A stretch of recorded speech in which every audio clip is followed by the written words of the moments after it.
Bienvenidos a GESED, Escuela para la Paz, un sitio de ayuda para construir el paraíso en la tierra.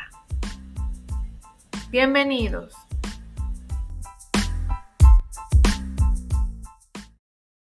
Hola, muy buenos días. Shalom a todos.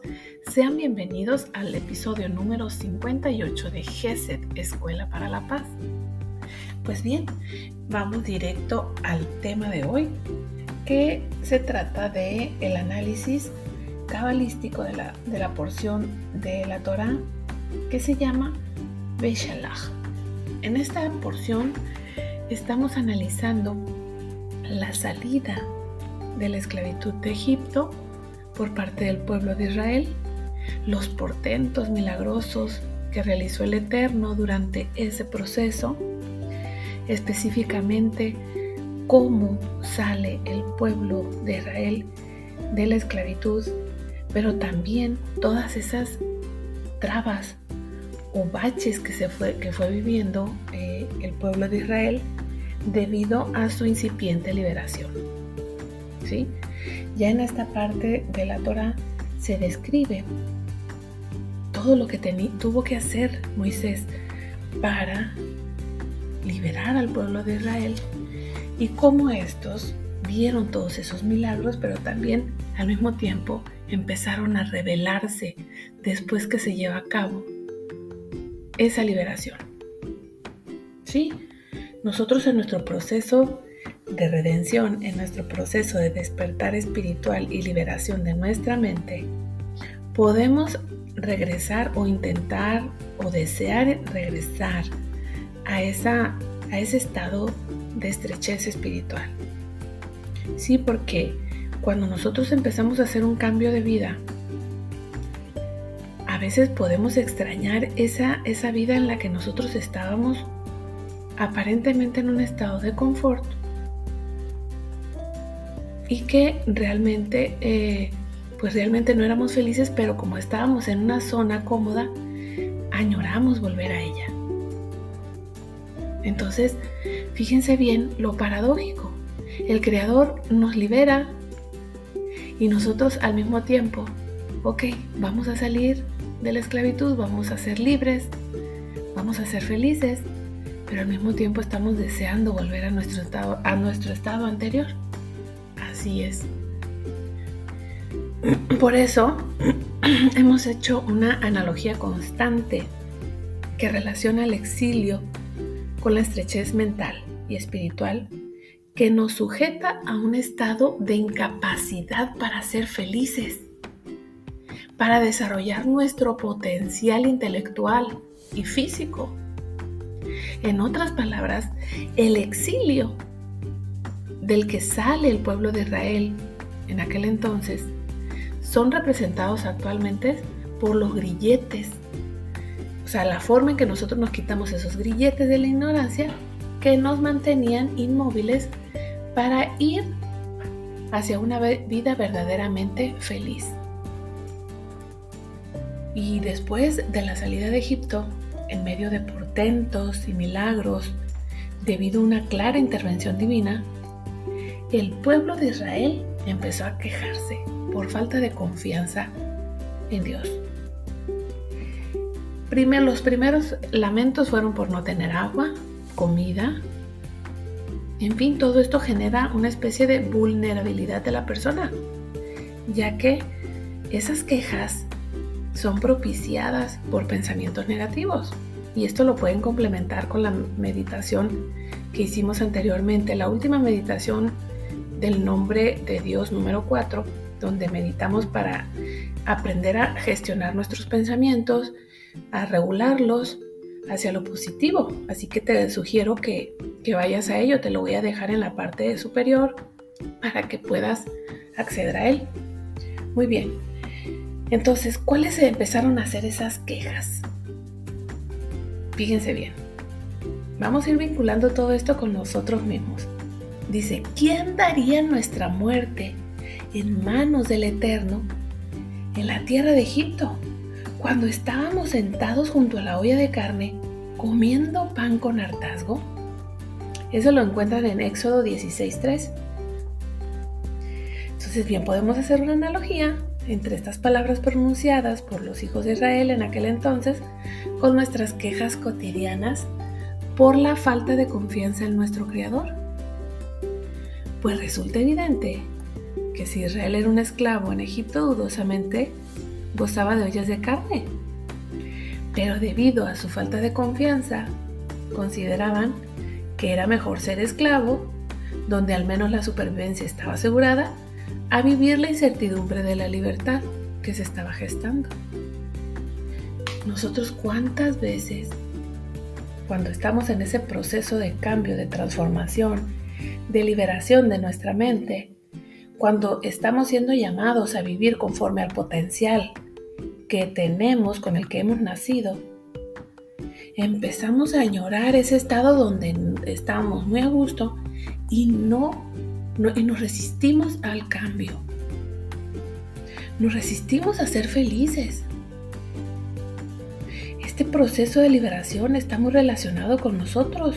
Lo vivimos a diario. ¿Sí?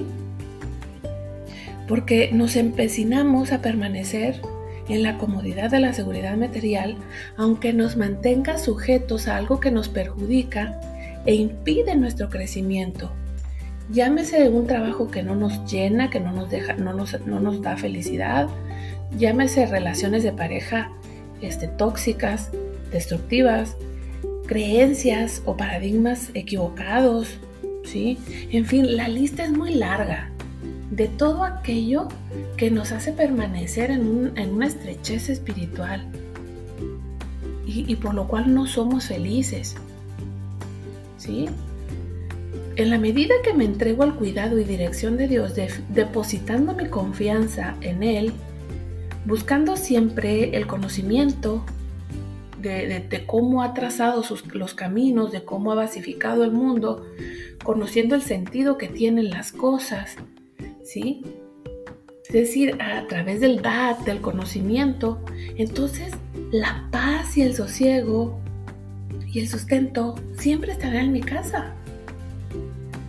Pero si el ego, que es el verdadero enemigo, ¿sí? Que es el que se vence en la esclavitud de Egipto, que es el faraón, nos empecina a no dejar que Dios obre en nuestro día a día, entonces vendrán esos pensamientos negativos que nos apartan de su providencia, volviéndonos vulnerables a todo tipo de males, ¿sí? Pues no es casualidad que después de todas esas quejas que llevó a cabo el pueblo de Israel en contra de su creador y de Moisés, su líder, dice aquí en Éxodo 17:8, vino Amalek y guerreó contra Israel en Refidim. Es decir, cuando estamos en un estado de queja,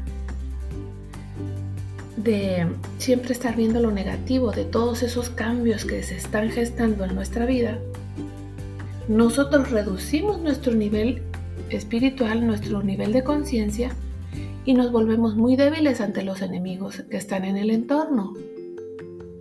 Entonces somos presa fácil de esos enemigos y vienen a guerrear con nosotros, y si no estamos lo suficientemente preparados, retrocedemos, ¿sí? O sea, cuando no aceptamos las adversidades como parte de nuestro crecimiento, apartándonos de Dios, los enemigos encuentran en nosotros un caldo de cultivo para crecer y dañarnos, así como Amalek llega y guerrea contra Israel, ¿sí? Sin embargo, en esta misma parte de Éxodo se encuentra la solución para lograr la unificación espiritual y estar fortalecidos. Dice en Éxodo 17:11, sucedía que cuando levantaba Moisés su mano, prevalecía Israel, y cuando bajaba su mano, prevalecía Amalek. Cuando leemos levantaba Moisés su mano, claramente se está refiriendo, ¿sí?, a la oración. O sea que la oración es el remedio que nos da inmunidad ante los ataques o adversidades del mundo. Es la que nos unifica, complementado con el conocimiento espiritual, ¿sí? Entonces, tenemos que poner mucha atención a todos esos aspectos porque se trata de nuestra existencia. O sea, nuestra existencia aquí en el mundo no es fortuita, no es casualidad. Tiene un objetivo importantísimo, que es atravesar todo este proceso para alcanzar ese nivel espiritual que nos pone, que se tiene de nosotros en lo alto. ¿Sí? Fíjense, aquí también en esta parte de Éxodo, ¿sí? En el capítulo 14, versículo 13, ¿sí? Cuando veía el pueblo de Israel que venía el faraón tras ellos, y ellos les entró mucho miedo y empezaron a clamar y todo esto, dice Moisés, dice su líder: no teman, permanezcan tranquilos y vean la salvación que el Eterno les hará hoy, porque los que vieron Egipto hoy no volverán a verlo nunca más. El Eterno peleará por ustedes y ustedes guardarán silencio. Capítulo 14, versículo 13-14. Fíjense bien. El Eterno peleará por ustedes y ustedes guardarán silencio. Aparentemente, esto es algo muy fácil de hacer es guardar silencio. Permanece tranquilo y guarda silencio porque el Creador va a hacer todo por ti. ¡Qué maravilla! ¡Qué maravilla! O sea, nos está diciendo, tú solamente disponte y el Creador va a hacer todo por ti. Permanece tranquilo, ten paciencia, guarda silencio. Este es un proceso que tiene su tiempo, ¿sí? No estés saboteando el trabajo que está haciendo el Creador contigo. Elimina esos pensamientos, esas quejas, para que todo se vaya dando conforme a lo que tiene que ser, porque así tiene que ser. O sea, nosotros no tenemos opción, tenemos que dejarlo trabajar. Porque de lo contrario, lo único que estamos haciendo es retrasar nuestro proceso y añadir más sufrimiento, más dolor. Y ok, también eso tiene un sentido, pero yo creo que es muchísimo mejor dejarlo trabajar a seguir retrocediendo. Guarda silencio, permanece tranquilo, dice aquí. No hay mejor estrategia dentro de todo este procedimiento que se realiza de nuestra salvación que permanecer tranquilos, guardar silencio y dejarlo trabajar. ¿Sí?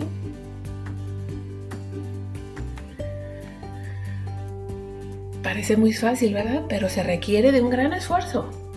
Permanecer tranquilos y en silencio. Por eso es importante que complementes estas aportaciones con la meditación, porque la meditación te está programando para que realices ese trabajo desde dentro tuyo para que se empiece a proyectar allá afuera. Entonces, si tú ya iniciaste ese proceso, si tú estás escuchando esto, es porque ya estás en ese proceso. Si llegas a otros canales donde se habla de todo esto, es porque ya estás en este proceso. Así que no hay, de todas maneras lo tienes que hacer, en algún momento lo tienes que hacer. Así que vamos a empezar de una vez. Déjalo trabajar. Adéntrate en las profundidades del conocimiento de sus caminos para que entiendas bien por dónde van las cosas. ¿Sí? Entonces aquí también en esta parte de Beshalach también se hace una descripción de la partición del mar. ¿Qué significa la partición del mar? ¿Sí? Extendió Moisés su mano sobre el mar, entonces hizo el Eterno al mar con recio viento del este que sopló toda la noche. Puso el mar en seco y se hendieron las aguas. Esto también está en Éxodo 14, versículo 21. ¿Sí? Es decir, cuando nosotros llegamos al tope de nuestros tormentos, de nuestro sufrimiento, que no tienen otro objetivo más que hacernos despertar, y vemos que ya no hay salida ante todas nuestras dificultades, es cuando sucede el gran milagro de la liberación del ser humano. Sucede el gran milagro y ahí viene la gran metáfora de la partición del Mar Rojo. ¿Sí? Lo imposible empieza a suceder en nuestras vidas. Y aquí cuando Dios dice, yo endureceré el corazón del faraón para poner mis señales en su interior, para glorificarme sobre el faraón, se está refiriendo también a esas personas o esos capataces del mundo que nos oprimen, ¿sí? O sea, ellos solamente están a servicio del Creador, ¿sí? Pero cuando nosotros despertamos, ellos realmente están haciendo un trabajo para nosotros al mismo tiempo. Pero tenemos que cambiar esa perspectiva. Entonces, esos poderosos de los que se habla en esta parashá también dice, soplaste con tu viento, en Éxodo 15, versículo 10. Soplaste con tu viento, los cubrió el mar. Se sumergieron como el plomo en aguas los poderosos. Esos poderosos son los que actualmente son como los capataces del ser humano, que lo tienen oprimido, que lo tienen en esclavitud, pero que van a terminar en el fondo del mar. O sea, ellos no están por encima de nuestro Creador. Ellos solamente están haciendo un trabajo muy turbio, pero van a terminar en el fondo del mar. Mientras que los hijos de Israel van a triunfar. Esto ya está escrito, así que no hay nada que temer. Solamente inicia ese proceso de refinamiento, ese proceso de despertar espiritual y empieza a conocer todo esto, porque es lo que más debilita a esos poderosos. Todo esto es parte del juego. Nosotros somos peregrinos en la tierra, con el único propósito de venir a rectificar y convertir lo malo en bueno. Y las adversidades de ese proceso de esclavitud son un medio que nos conducen a ese propósito extraordinario. ¿Sí? Entonces, qué mejor que inicies ya. Elige a un maestro. Elige a uno para que empieces a instruirte en todo esto. Y si esto que te estoy compartiendo contribuye a eso, yo, la verdad, soy muy feliz por ello. ¿Sí? Entonces, hay tantas cosas en esta porción tan bonitas, tan profundas, como la cuestión del man o el maná, ¿sí? Cómo descendía del cielo.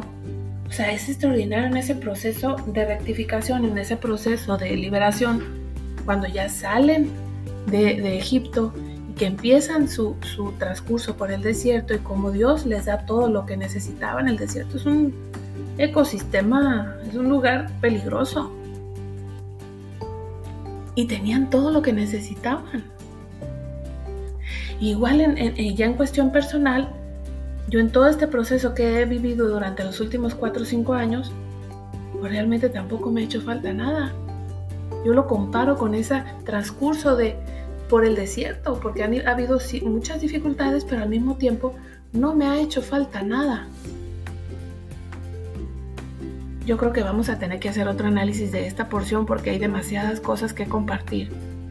Muy bien, pero lo vamos a dejar hasta aquí hoy. No me gusta hacer episodios muy largos, se me figura que los canso, pero lo vamos a dejar hasta aquí y vamos a hacer una segunda parte. Muy bien, pues espero haberte ayudado en el análisis de la palabra, en ampliar tu conocimiento sobre todo esto, sobre tu proceso de liberación, de salida de todo ese sufrimiento, para que experimentes la verdadera felicidad. Muy bien, pues vamos a continuar con nuestro análisis cabalístico de la palabra en próximos episodios. Hasta luego. Shalom.